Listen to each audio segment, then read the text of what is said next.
Hello and welcome to Iggy's Toy Parade and Soldier Review. Once again, here is your host, Iggy. Yay. Hi, guys. Sorry I'm late. I had to work today. I think I might be getting my hours increased, which is a good thing. Pay off some of my bills. You know how that goes.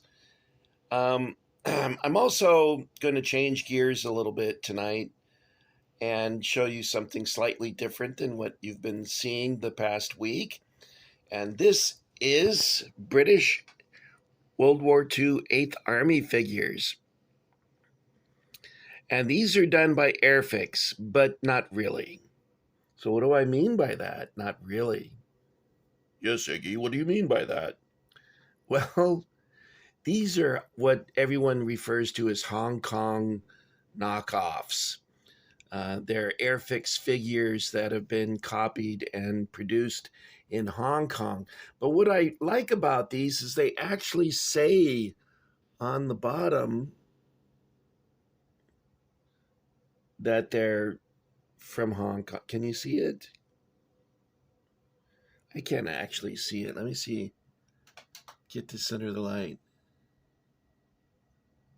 Yeah, there it says Hong Kong on the bottom of each of these figures.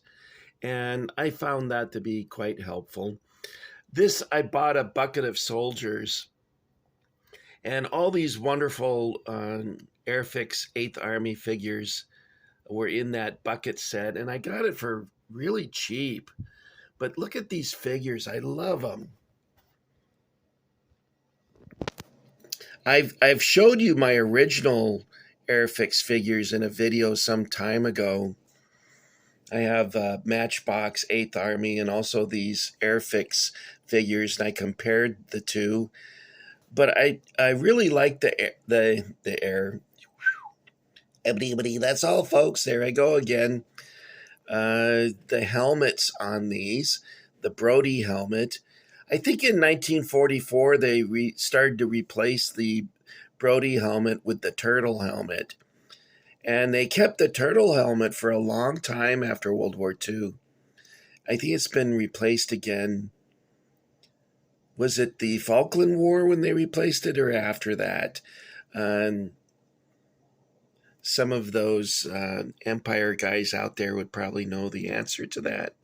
Now, I used to own a Canadian Brody style helmet, and it was really nice, and more importantly, it actually fit my fat head. But I sold it, and I got double what I paid for it, but I would think I'd rather have the helmet back. Now, I bought a helmet made in India, I think, but the liner is really cheap and it doesn't really fit me like the Canadian helmet did. Anyway, why do I mention that? Because, see this uniform here? I have this. And what I hope to do is, because I've gained so much weight, I don't think I would look good like this guy does wearing this uniform. Nobody wants to see Santa Claus dressed in a P-37 tropical issue uniform.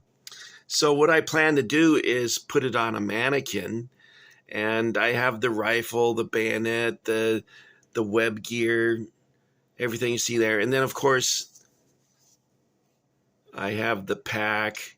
I found a cup just like this enameled cup here, or porcelain covered cup at Target. Looks just like that. So I attached it to my pack just like you see here. There's the E-tool. It's like it has a shovel on one end and then a pickaxe on the other. And I love these bayonets. Those are so cool. I think that was a PO8. It's been a while since I've looked it up, so I'm not sure. He's got a Bren gun here. I sure wish I owned one of those. That would be fun. And I've got the Garrison boots just like these, and the gaiters or leggings. I'm not sure what you'd call those, gaiters. I'm not sure what the English call them. I'd prefer to give it the English name, but I'm not sure. And the canteen, the cloth covered canteen. So it's pretty cool set. And what I hope to do is, like I mentioned, is to set it up on a mannequin. Now, during the Victorian era, a man's study would quite often have a suit of armor in one corner, maybe both corners. What I hope to do is to set up a mannequin in one corner like this, and then in the other corner to have a mannequin with all my Africa Corps uniform and gear, because I have all that as well. So let's take a look at these Hong Kong figures of Airfix 8th Army. Now, some of my favorite poses came in this set, such as the officer. I really love this figure. When I was in high school, I went to school dressed like this. Now, I wish I had an Enfield or a Webley revolver, but people might have been a little concerned if I showed up to school with that, and I don't have one. But I'd like to get like a Webley or an Enfield to not so much for this officer, but for an Indiana Jones impression. Well, I did for a while. I think, too, I would look silly as Indiana Jones with because I've gained so much weight. It just wouldn't look good. I look like Santa Claus. And so I bought a Santa Claus suit, and I'll probably do that. Although I think I would rather be this guy here. That would be more fun. Healthier, too, for that matter. That's a great pose. Very action-oriented, dynamic, and a fun figure to have for your collection, obviously. And this figure here, I also love this figure. The soldier with the Thompson machine gun. America stopped selling those to the Brits when America entered the war. They cut off the supply of the Thompson, and I think to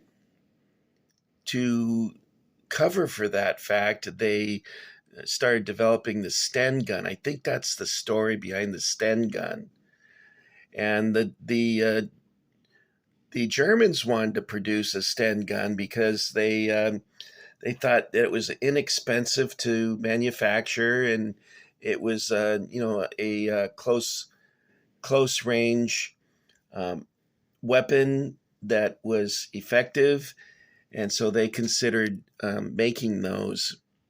They never followed through with that, though. The war ended before they could do a lot of things.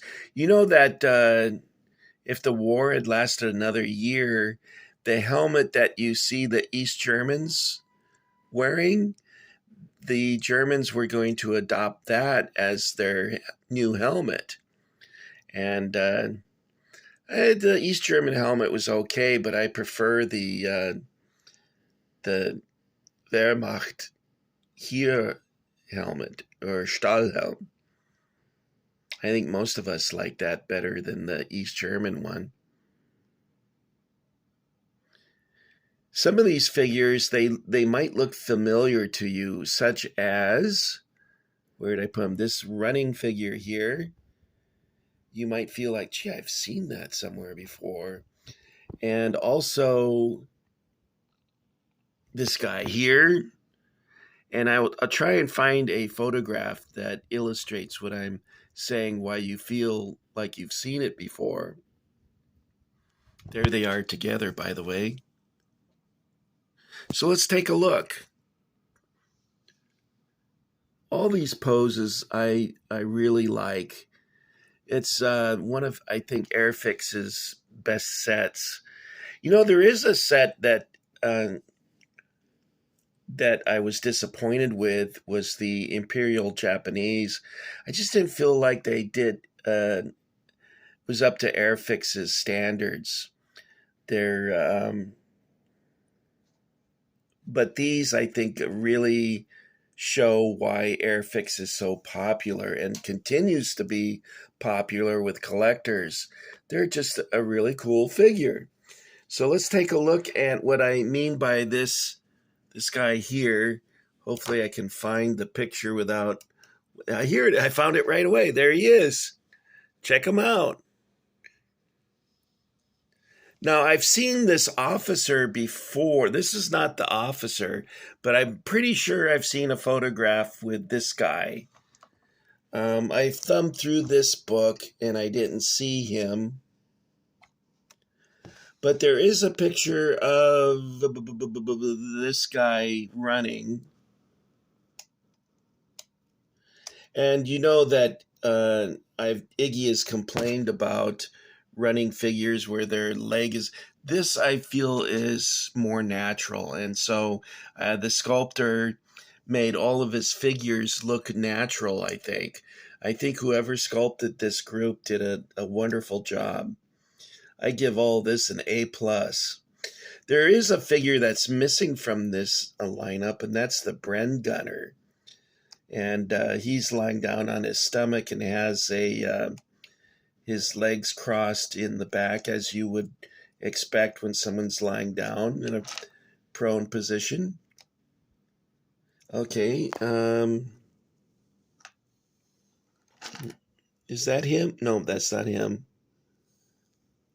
Is that him? No, that's not him.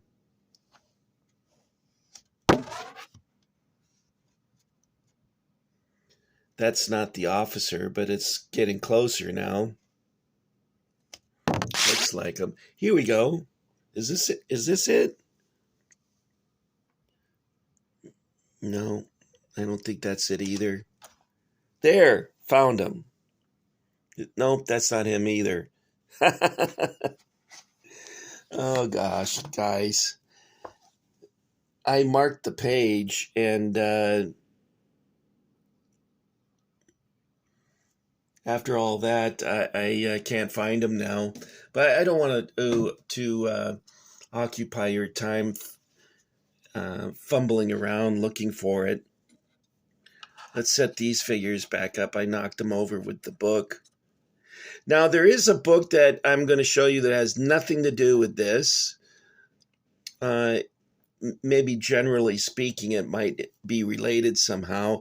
But it's a book that I promised to show you when I showed, I think, the British Grant tanks, or Matilda. I had a Matilda tank that I showed you once. And I was going to show you this book here, and I couldn't find it. I dropped it under the table, and I couldn't see it, and I didn't want to take up everyone's time as I fumbled around trying to find it. But this book is pretty neat, and it's really nicely illustrated, and I'll give you a quick view of that. A lot of great photographs in this, and jeez. And here's the Grant tank. I showed you a pair of those.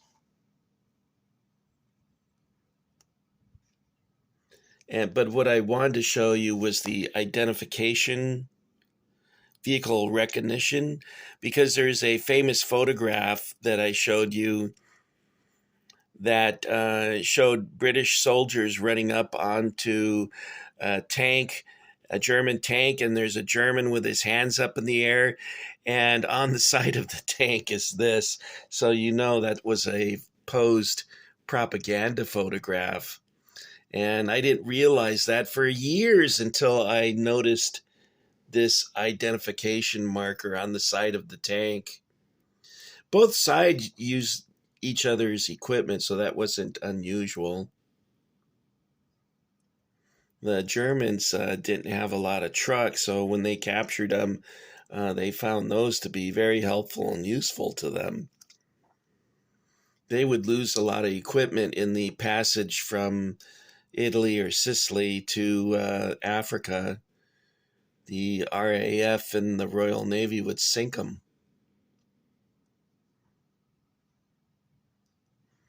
So pretty cool, showing the markings. and line drawings.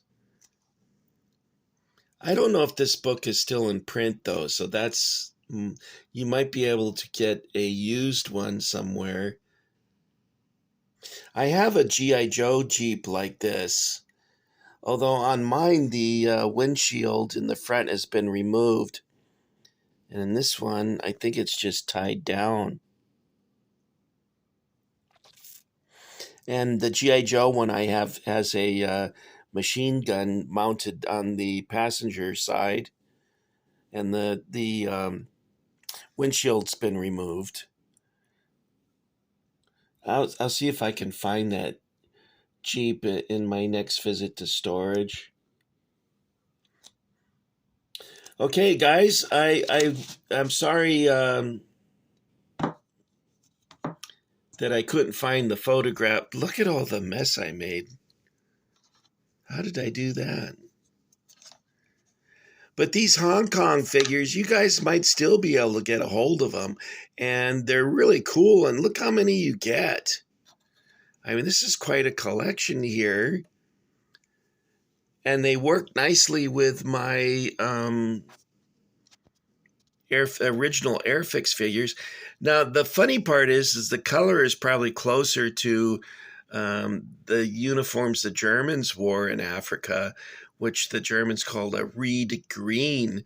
And it would, when they photographed it in black and white, because the uniforms had faded, they looked khaki in the uniforms. So movies always depict the Africa Corps wearing khaki, and they didn't. They wore a light green uniform.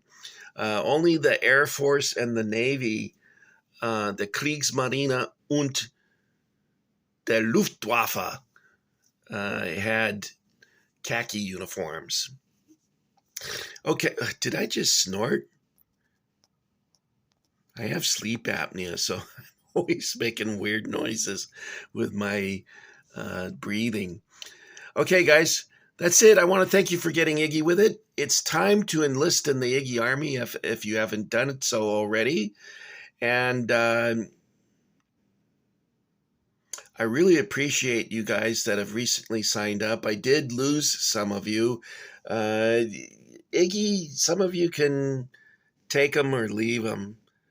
I have a weird presentation style, and I tell a lot of stories that really aren't pertinent to what you're looking at. So for those of you who've recently dropped, well, you're not watching anymore, so I don't need to apologize.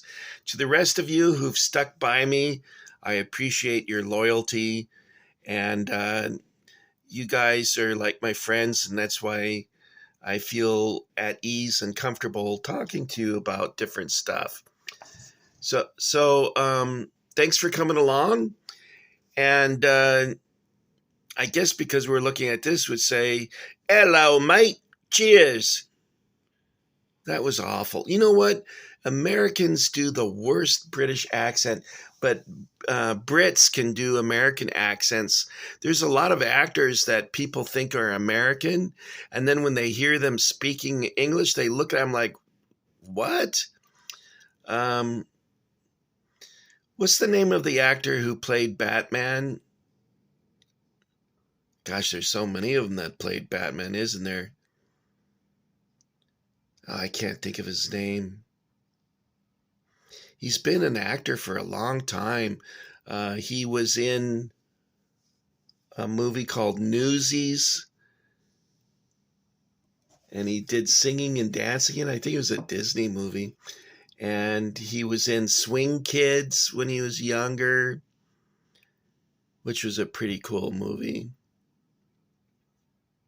Anyway, I get, you know how I get distracted, and maybe I have, what do they call it, attention deficit disorder. I know when I was in school, I spent most of my time doodling on my notebook, so maybe that's the case. Anyway, thank you, guys. You are awesome, and I hope you enjoyed this departure from the Civil War. I do have more Civil War figures to share with you, and I also found some cowboys, pioneers, and Indians that are like, they look like they're from the 1950s. I probably will have to use my Sears catalog to identify them, but sometimes the catalog doesn't identify the manufacturer. But I'm pretty sure some of you guys out there will recognize them if you are at least 70 years old.